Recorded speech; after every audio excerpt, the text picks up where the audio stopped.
विद्यार्थी मित्रांनो, आज आपण नवीन पाठ बघणार आहोत कोण.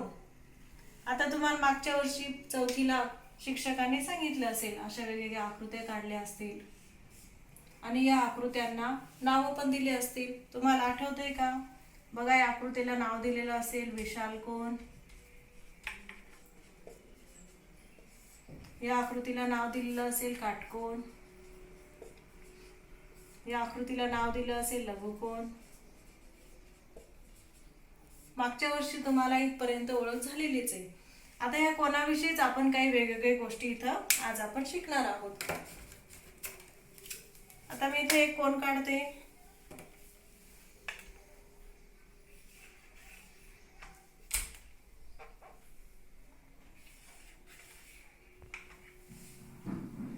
A B C. आता हे कोणाचं नाव आपण इथे लिहिणार आहोत. कोण A B C किंवा कोण C B A. ह्या पद्धतीने आपण कोणाचं नाव 3 अक्षरी नाव लिहिलेलं आहे. बघा, इथं 3 अक्षर आलेले आहेत इंग्रजीतले. जर तुम्हाला कोणी सांगितलं एकच अक्षरी नाव सांग, तर तुम्ही बघणार आहे की कोण कुठे तयार झालेला आहे. त्या कोणाचं नाव असं लिहिता येईल तुम्हाला, कोण बी. जर कोणी विचारलं तर लक्षात ठेवायचं की एक अक्षरी नाव लिहिताना आपण ज्या ठिकाणी कोण तयार झालेला आहे तो शिरोबिंदू घ्यायचा आहे. आता आपण हे कोणाचे नाव बघितले. 3 नावांपैकी तुम्ही कोणतेही एक नाव घेऊ शकता. आता आपल्याला पाहायचंय कोणाचे घटक. कोणाचे घटक मध्ये आपण कोणाचं नाव लिहिलेलंच आहे. हा जो कोण तयार झालेला आहे त्या ठिकाणी जो शिरोबिंदू आहे त्या शिरोबिंदूचं नाव लिहूया, शिरोबिंदू बी. शिरोबिंदू बी. आता कोणाच्या बाजू लिहू, कोणाच्या बाजू. पहिली बाजू आहे बाजू ए बी, बाजू ए बी. दुसरी बाजू आहे बाजू बी सी, बाजू बी सी. हे झाले कोणाचे घटक. कोणाचा शिरोबिंदू बी, कोणाच्या बाजू ए बी व बी सी. आणि कोणाचे नाव तुम्हाला मी आता इथे लिहूनच दाखवलेलं आहे, ए बी सी किंवा सी बी ए किंवा कोण बी. अशा पद्धतीने आपण कोणाचे घटक व कोणाचं नाव शिकलेलो आहोत.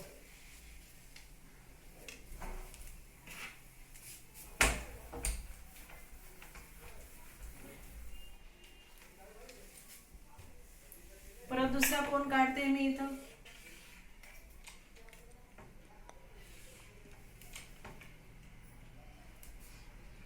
M N O. आता हे कोणाचं नाव कोण सांगेल बरं? कोण एम एन ओ. आपण चिन्ह लिहितो हे कोणाचं आणि म्हणताना म्हणायचंय कोण. दुसरं नाव लिहिता येईल तुम्हाला, कोण O N M, O N M. आता कोणाचे घटक लिहू. कोणाचे घटक मध्ये पहिल्यांदा शिरोबिंदू. कोणता आहे बरं शिरोबिंदू? कोणाचा शिरोबिंदू आहे एन. कोणाच्या बाजू लिहूया. कोणाच्या बाजू आहेत एम एन व एन ओ, बाजू एन ओ. बघा, इथपर्यंत तुम्हाला लक्षात आलंच असेल. आपल्या पुस्तकामध्ये काही प्रश्न दिलेले आहेत. एक तक्ता आहे, त्या तक्त्यामध्ये उदाहरण संग्रह 24 मध्ये आपण बघूया. खालील तक्ता पूर्ण करा. इथे आकृती दिलेली आहे पी क्यू आर. कोणाचे नाव दिलेले आहे क्यू कोण. बघा, पी क्यू आर व आर क्यू पी. कोणाचा शिरोबिंदू आहे क्यू. बघा, इथं शिरोबिंदू क्यू आहे. कोणाच्या बाजू आहेत बाजू क्यू पी क्यू आणि बाजू क्यू आर. तर अशा पद्धतीने इथं पण तुम्हाला लिहायचं आहे कोणाचं नाव कोण एल एम एन किंवा कोण एन एम एन. कोणाचा शिरोबिंदू आहे यम, इथे यम लिहायचं आहे. कोणाच्या बाजू लिहायच्या आहेत एल एम व बाजू एम एन. अशा पद्धतीने हा तक्ता लिहून पूर्ण करायचा आहे. बरं, आता आपण पुढचा भाग बघूया.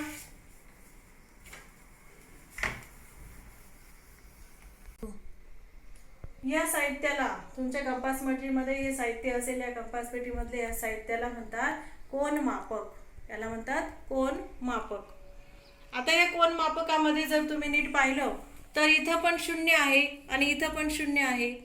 या शून्यापासून जर तुम्ही सुरुवात केली 0, 10, 20, 30, 40, 50, 60, 70, 80, 90, 100, 110, 120, 130, 140, 150, 160, 170, 180.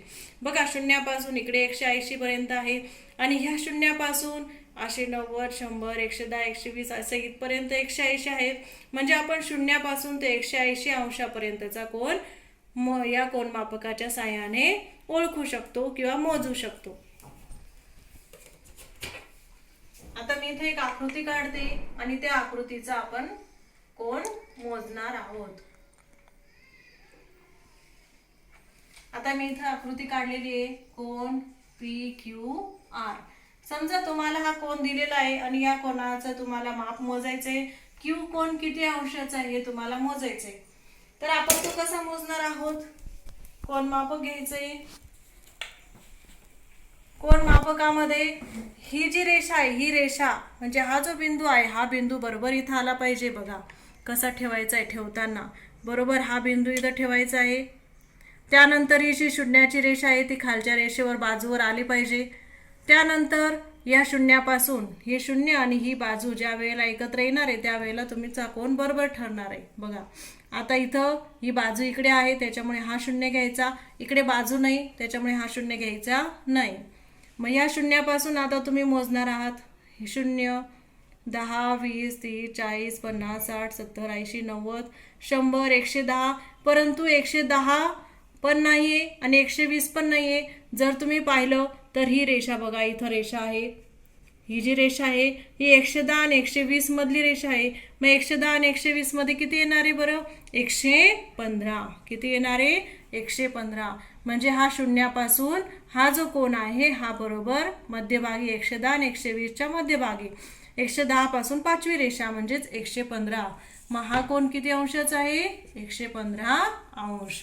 अशा पद्धतीने कोन मापकाच्या साहाय्याने आपल्याला कोन मोजता येतो.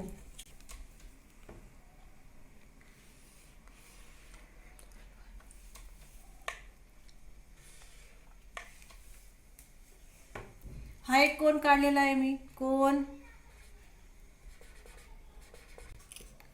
इथं मी परत एक कोन काढलेला आहे. कोन MNO. आता n कोनाचं माप आपल्याला कोन मापकाच्या सहाय्याने मोजायचं आहे. अशा वेळेला आता काही मुलं या बाजूवरती पण कोन मापक ठेवू शकता. काही हरकत नाही. तुम्ही असंही कोन मापक ठेवू शकता. या बाजूवरती ही शून्याची रेषा आली पाहिजे. परंतु हा जो मध्यभाग आहे 90ची रेषा आणि शून्याची रेषा हा जो बिंदू आहे तो बिंदू बरोबर या शिरोबिंदूवरती आला पाहिजे. अशा पद्धतीने पण तुम्ही कोन मापक ठेवू शकता आणि अशा पद्धतीने पण कोन मापक ठेवू शकता. ठीक आहे. आपण इथं असं ठेवलं होतं या बाजूवरती. आता आपण या बाजूवरती कोन मापक ठेवूया. बघा हा जो शिरोबिंदू आहे 0 अंशाचा आणि 90 अंशाचा तो जो शिरोबिंदू आहे तो बरोबर n बिंदूवरती आला पाहिजे. आलेला आहे n बिंदूवरती. आणि ही जी बाजू आहे या MN बाजूवरती शून्याची रेषा आली पाहिजे तुमची. आलेली आहे. बरोबर आहे. हां आता आपण या शून्यापासून मोजणार आहोत. इकडून नाही. इकडून मोजायचं नाही. इकडे जरी शून्य असला परंतु इकडे बाजू नाही आहे कोणाची म्हणून हा शून्य घ्यायचा नाही. ही बाजू आहे म्हणून हा शून्य घ्यायचा. 0, 10, 20, 30, 40. बघा 40च्या पुढे ही रेषा लाल रेषा आहे. आपल्याला या लाल रेषेचं माप मोजायचं आहे. मग 40 पासून पुढे मोजायचं. ही पाचवी रेषा आहे. 40च्या पुढची पाचवी रेषा म्हणजेच 45 आणि पुढे 5 रेषा म्हणजे 50 होतात. परंतु हा जो कोन आहे हा आपला किती अंशाचा आलेला आहे? 45. बघा मी कसा कोन मापक ठेवलेला आहे. या शिरोबिंदूवरती बरोबर 90ची रेषा आणि शून्याची रेषा आलेली आहे. ही जी शून्याची रेषा आहे ती बरोबर MN बाजूवरती आलेली आहे आणि ही जी रेषा आहे ही बरोबर 40 ते 50 यांच्या मधल्या रेषेवर आलेली आहे.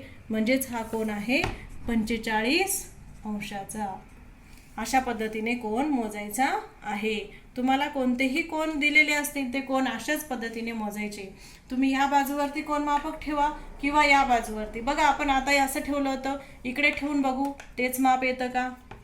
हा जो बिंदू आहे 90ची रेषा आणि 0ची रेषा ती बरोबर या शिरोबिंदूवरती ठेवली.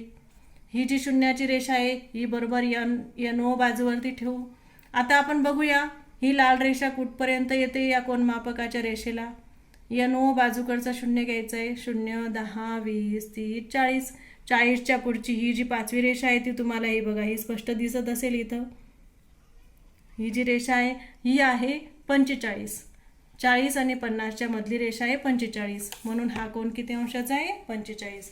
म्हणजे दोघं बाजूंवरती आपल्याला कोनमापक ठेवून हा कोन मोजता आलेला मोजायचे आहेत. पान नंबर 37 वरती आपल्या पुस्तकात उदाहरण संग्रह 25 दाखवलेला आहे. उदाहरण संग्रह 25 मध्ये खालील कोन मोजा व त्यांची मापे कोनाखाली लिहा.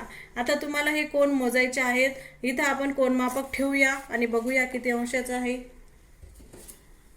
बघा हा जो शिरोबिंदू आहे या शिरोबिंदूवरती बरोबर हा शिरोबिंदू आला पाहिजे. हा शिरोबिंदू असा ठेवूया. त्यानंतर ही जी 0ची रेषा आहे आता ती माझी दिसते, याचा अर्थ माझं कोनमापक बरोबर ठेवलेलं नाहीये. अशा पद्धतीने कोनमापक ठेवायचं आहे. बघा आता हा माझा जो बिंदू आहे शिरोबिंदू, तो शिरोबिंदू या 90 अंश आणि 0च्या अंशावरती आलेला आहे. या 0पासून ही बाजू आहे, या 0पासून सुरुवात करूया. 0, 10, 20, 30, 40. बघा ही जी खालची बाजू आहे ही खालची बाजू आपल्याला इथं कोनमापकामध्ये दिसते. हा कोन आहे 40 अंशाचा. किती अंशाचा आहे?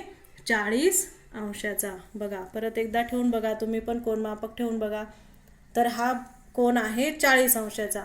म्हणजे इथं तुम्ही 40 अंश असं लिहू शकता. अशा पद्धतीने मी जसं लिहिलं तसं 40 अंश. आता हा एक कोन मोजून पाहूया आपण. बघा हा शिरोबिंदू आहे, या शिरोबिंदूवरती 0 आणि 90 अंशाचा कोन आणायचा आहे अशा पद्धतीने. त्यानंतर ही जी खालची रेषा आहे त्या रेषेवरती बरोबर 0ची रेषा आणायची. बघा बरं आता हा किती अंशाचा आहे. आता मोजूया आपण. ही 0ची रेषा आहे. 0, 10, 20, 30, 40. आता बघा आपला हा जो कोन आहे हा कोन कुठे गेलेला आहे? हा पूर्ण 60 वरती गेलेला नाहीये. इथं दिसतोय तुम्हाला 60च्या रेषेवरती आलेला नाही, 60च्या आधीच आलेला आहे. म्हणजेच तो ह्या 70 आणि 110 आणि 120 यांच्यामध्ये पण नाहीये. 120ला 2 रेषा कमी आहे. फक्त तुम्ही रेषा वाढवून ही खालची जी रेषा ही वाढवून पाहू शकता. म्हणजे हा 118 अंशाचा कोन आहे. किती अंशाचा आहे? 118. 0पासून हा कोन 118 अंशाचा आहे. जरी तुम्ही रेषा वाढवली तर तुमच्या लक्षात येईल. आता हा कोन मोजून पाहू. असाही मोजला तरी चालेल किंवा असाही कोनमापक ठेवला तरी चालेल. बघा असा कोनमापक ठेवला तर हा बरोबर 90 अंशाचा कोन म्हणजे काटकोन दिसतोय आपल्याला. बघा ही 0ची रेषा आणि हा 90 अंशाची रेषा म्हणजे हा कोन आहे काटकोन. इथं बघा हा सुद्धा कोन तुम्हाला दिसेल की हा सुद्धा कोन हा 90 पेक्षा कमी आहे. 0पासून जर तुम्ही घेतलं तर 90 अंशापेक्षा कमी आहे. तुम्ही काढा. आता एक असं सिद्ध दाखवून देऊ. असं ना. आता आपल्याला कोन काढायला शिकायचं आहे. समजा आपण काढूया 100 अंशाचा कोन. 100 अंशाचा कोन काढायचा आहे. समजा त्याला मी नाव दिलं माप कोन PQR. समजा तुम्हाला एक कोन काढायला लावलेला आहे, त्याचं माप आहे 100 अंश. आता आपण कोन मापकाच्या साहाय्याने आणि पट्टीच्या साहाय्याने कोन काढणार आहोत. पहिल्यांदा मी एक रेषाखंड काढून घेणार आहे.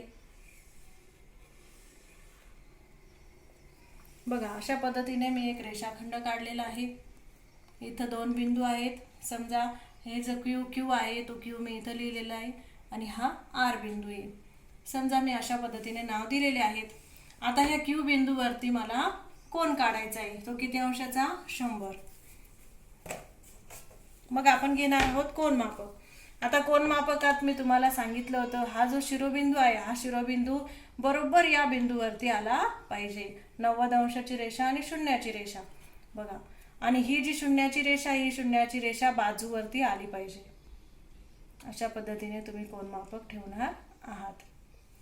असा कोनमापक ठेवून बघायचा आहे. तुम्ही पण करून बघा माझ्या बरोबरीने. झाली आकृती काढून. आता माझा बरोबर इथं क्यू बिंदू आलेला आहे, शिरोबिंदू. ही 0ची रेषा आलेली आहे आपल्याला काढायचा आहे 100 अंशाचा कोन. ज्या ठिकाणी बाजू आहे QR बाजू आहे तिथून शून्याला सुरुवात करायची आहे. इकडे शून्य असला तरी इकडे सुरुवात करायची नाही. बघा अशा पद्धतीने. आता सर्व मुलांचं झालेलं असेल, आधी माझ्याकडे बघून घ्या, मग तुम्ही आकृती काढा. हा जो शिरोबिंदू आहे Q, इथून शून्याची रेषा आहे. 0, 10, 20, 30, 40, 50, 60, 70, 80, 90 पर्यंत आलो होतो आपण. ही जी 100ची रेषा आहे बघा, ही 100ची रेषा तुम्हाला दिसत असेल त्या ठिकाणी पेन्सिलीचं टोक ठेवून अशा पद्धतीने बिंदू तयार करून घ्या. परत एकदा पाहून घ्या आपलं कोनमापक हललं का. 0, 10, 20, 30, 40, 50, 60, 70, 80, 90 आणि हे 100. तर हा आपल्याला बिंदू मिळालेला आहे. आता कोनमापक तुम्ही बाजूला काढून घ्या.